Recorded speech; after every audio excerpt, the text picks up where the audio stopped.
Fala galera, quem fala é o Ricardo Rocha. Vamos falar agora um pouco da rodada do meio de semana do Campeonato Brasileiro.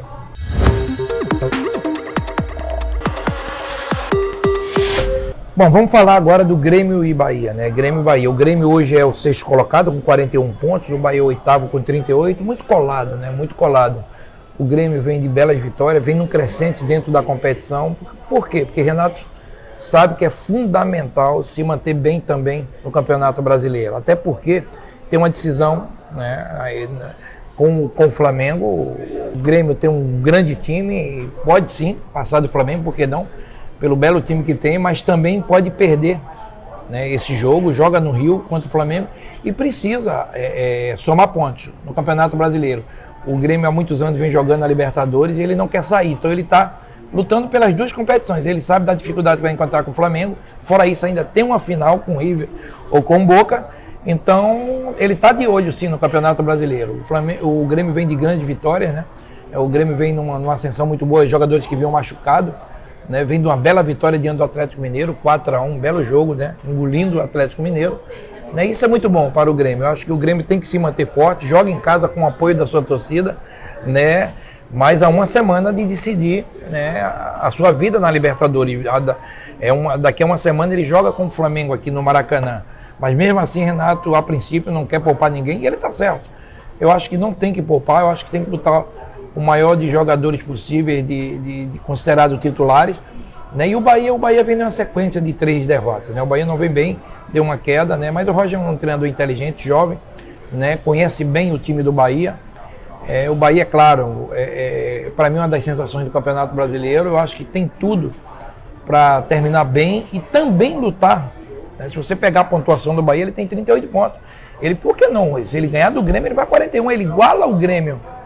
Então é fundamental uma vitória do Bahia. Também não perder não é ruim, né? O Bahia vem somando pontos fora de casa, pontos importantes, tem um bom time, bem estruturado. Roger conhece muito bem, né? E vai se encontrar, né? Aqueles dois grandes treinadores do Sul, né? Roger, quando saiu a chegada do Renato, né? Roger também deixando esse trabalho de delegado, né, para o Renato Gaúcho, né? E Renato inteligentemente fazendo esse grande Grêmio. Eu acho que dois grandes treinadores, Renato com maior experiência, né, como treinador, o Roger, né, mais jovem como treinador, mas muito inteligente. Então a gente espera um grande jogo entre Grêmio e Bahia, né? Um palpite, acho que o Grêmio é o favorito, pela campanha que vem fazendo já e esse crescimento dentro da competição. Bom, galera, agora a gente vai falar CSA e Atlético Mineiro. Um jogo difícil. O Atlético, em 10 jogos, o Atlético perdeu 8, empatou 1 e ganhou 1. Então é muito pouco, né? A saída do seu treinador, a chegada do Mancini, né, estreando como treinador do Atlético, né? O CSA, para mim, é daquelas equipes que cresceu muito, apesar de uma derrota diante do Goiás de 1-0, mas não jogou mal, tá? Principalmente no segundo tempo. Eu assisti alguns momentos desse jogo e para mim o CSA foi muito bem, assim, dentro das suas limitações. Então eu acho que é um grande jogo, apoio da sua torcida. O torcedor do CSA, ele sabe, se ganhar os jogos em casa, ele vai salvar a sua classificação. Então pega um Atlético desesperado, porque se o Atlético perder esse jogo, ele entra na briga sim. Se ele ganha, para mim ele sai da confusão, ainda é claro, não 100%, mas ele coloca muitos pontos de diferença, que a diferença hoje é de 6 e ela aumentaria para 9 pontos, então 9, 8 pontos, então seria legal uma vitória do Atlético. Agora vai pegar um CSA motivado, com o apoio da sua torcida, sabendo da importância. O CSA, ele voltou para o Z4, né, com a derrota, colado aí, né, com alguns clubes, né, ali na parte de baixo, né, mas com chance de sair, né? O CSA sabe que uma vitória diante do Atlético pode se tirar do Z4, é isso que o CSA quer. Ele está apostando todos os jogos em casa, somar todos os pontos possíveis dentro de casa e vai trabalhar para isso. É uma equipe difícil, cresceu muito nesses últimos jogos, principalmente aí na virada do turno, né, com a chegada do Argel, né, e o Atlético desesperado. Vamos ver o que é que o Wagner Mancini vai tentar fazer. Muito pouco tempo, não dá para mudar muito, mas mudar esse ânimo dos jogadores do Atlético. Para mim o Atlético esse ano é uma das maiores decepções do campeonato brasileiro, sul-americano. O Atlético é uma decepção para mim. O Atlético não tem um mau time, o Atlético tem um bom time, né? Trabalha bem a bola, jogadores de qualidade, mas não funciona. O Atlético simplesmente não funciona. Então, para mim, uma das maiores decepções do Atlético Eu venho falando isso há 2 anos já. O Atlético tem uma grande torcida, ele precisa repensar o que ele quer fazer no Campeonato Brasileiro. O Atlético, se falar, o Atlético foi campeão da Libertadores, foi, mas, gente, ao longo desses anos o Atlético formou grandes times e não consegue chegar no Brasileiro. O último título foi em 71. É muito tempo para uma torcida apaixonada que é, uma torcida fanática. Eu acho que o Atlético tem que começar o ano que vem, repensar sim no Campeonato Brasileiro. Tem que começar a pensar, muitos anos sem ganhar um Campeonato Brasileiro e agora nessa pressão, né, de podendo estar na parte de baixo. Tem um bom time, tem um bom elenco, o Wagner assumindo, vamos ver. Mas é um jogo difícil, um jogo para empate. Bom, galera, agora Cruzeiro e São Paulo, né? O Cruzeiro desesperado, em 19º, 22 pontos. São Paulo, né, na 5ª colocação com 43 pontos.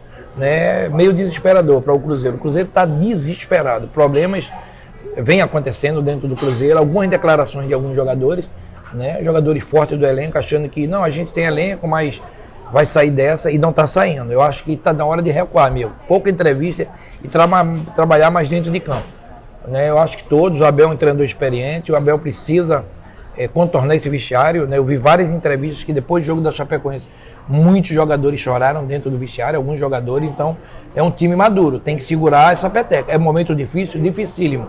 Precisa do apoio da sua torcida, precisa. A torcida do Cruzeiro tem que entrar como 12º jogador, tem que apoiar esses jogadores. Nesse momento a torcida, ela é fundamental, é o melhor momento. E um treinador experiente como Abel, conversar com os jogadores, né, ter tranquilidade. É muito difícil ter tranquilidade nessa hora, mas o problema do Cruzeiro não é só dentro de campo, é fora também. Os problemas políticos, mas tem que pensar agora todos dar as mãos para tentar tirar o Cruzeiro dessa situação. Elenco tem, treinador tem. Aí pega o São Paulo totalmente motivado, vem de uma bela vitória no Clássico em casa diante do Corinthians, né? Um time que está aí, como eu falei, em 5º colocado com 43 pontos, né? Pode aumentar, né? Eu acredito não hoje para título, mas São Paulo pode sim chegar entre os 4 da Libertadores, sair dessa fase de grupo da Libertadores e vai lutar para isso. São Paulo vem muito motivado e eu espero um grande jogo entre Cruzeiro e São Paulo. Bom, galera, agora vamos falar de Goiás e Corinthians, né? Goiás e Corinthians, um jogaço. O Goiás vem de 36 pontos nos últimos 6 jogos. O Goiás, 5 vitórias, né, e uma derrota que foi para o Botafogo. O Corinthians vem em 4º com 43 pontos. E o que me chamou a atenção no Carille é que ele fala, eu não sei ainda, numa entrevista que ele deu essa semana, eu não sei como o Corinthians está nessa situação. Pelo que o Corinthians vem apresentando, nem ele está satisfeito. O Corinthians, para mim, atravessa um momento difícil dentro do vestiário. Muitas entrevistas contraditórias, um fala uma coisa, outro fala outra. Eu acho que está na hora de arrumar a casa. Acho que está na hora de sentar, conversar. Mesmo com tudo isso que se fala do Corinthians, ele ainda é 4º colocado. Né? Ele tem aí 43 pontos, está tranquilo aí, a princípio, né? Mas precisa melhorar. Com o futebol que está se apresentando, se brincar, nem na Libertadores entra, nem na fase de grupo. O Corinthians precisa abrir o olho, né? Para título também não acredito, mas precisa sim melhorar dentro de campo. Tem uma defesa ótima, como a do São Paulo, né? Se não me engano, é as defesas menos vazadas. Então, o Corinthians precisa realmente voltar a jogar bem. O Corinthians é muito bom defendendo, mas não aprendeu ainda ofensivamente e ter uma equipe tática voltada para o ataque, mais defensiva. Então, o Corinthians é muito grande e tem que pensar isso e o Carille mudar um pouco os seus conceitos em relação ao Corinthians. Enquanto o Goiás, como eu falei, vem muito bem na competição, deu uma arrancada espetacular, não acredito mesmo numa queda do Goiás, não acredito, pela motivação. O torcedor do Goiás aí vai uma crítica, precisa ir a mais a campo, apoiar mais o time, lotar aí seu estádio, que é fundamental, um belo jogo, né? E o Goiás pode sim pensar ali, ó, uma pré-Libertadores, por que não? Tem equipe, está demonstrando que realmente que tem capacidade para isso e cresceu muito nesses últimos jogos. Então é a grande sensação nesses últimos jogos, para mim, é a equipe do Goiás. Equipe perigosa, velocidade na frente, né? Principalmente com o Michael. Então espero um grande jogo entre Goiás e Corinthians. Bom, galera, agora vamos falar de Fortaleza, que é o 15º com 28 pontos, né? Ainda não saiu daquela área de confusão.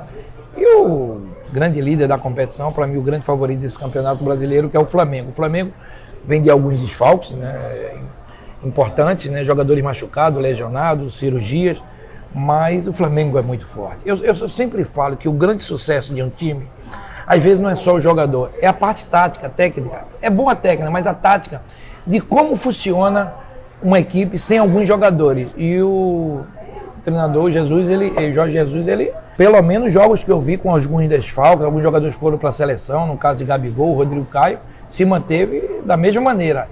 É uma equipe, taticamente, que joga da mesma maneira. Então, acho que não vai ser, apesar do desfalque, vai ter a posse de bola, vai marcar pressão dentro do campo do adversário, né? Então, eu espero um grande jogo. Para mim, outro dia eu dei uma entrevista, e às vezes a gente pede desculpa, né, assim, mas eu falei que nos últimos 10 anos foi a melhor equipe que eu vi jogar no futebol brasileiro. É claro que o Jorge Jesus tem pouco tempo, aí se falaram, não é que é aquela equipe do Cruzeiro, não, bela equipe do Cruzeiro, que foi bicampeão, ganhou aí a Tríplice Coroa, enfim, teve grandes times, mas eu falo em relação à parte tática.